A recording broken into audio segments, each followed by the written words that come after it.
Ladies and gentlemen, welcome to another video. In this video, we're going to be talking about how to fix camera not detected on Zoom mobile. So let's just get straight into the video.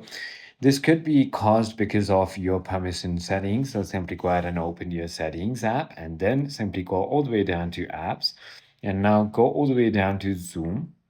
Finally, all you need to do is make sure that camera is enabled. If you don't find the camera setting here, you might need to go into your privacy and security and then scroll down until you find camera permissions and turn on zoom right over here.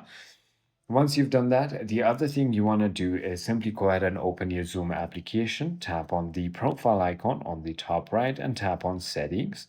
Now tap on video and effect and make sure that you have your videos enabled right over here. You can also go to your advanced and make sure the hardware acceleration for receiving video is turned on. The other thing you might want to do is update your Zoom application, open your App Store or Play Store and search for Zoom just like that. Once you've done that, tap on the application. There might be an update button instead of the open button on my screen, as you can see, if there are any updates available. Finally, if none of it works, simply go ahead and try to uninstall and reinstall your application and restart your mobile device. I hope this video clarifies everything for you. If you have further more queries, feel free to comment down below and I'll see you on the next one.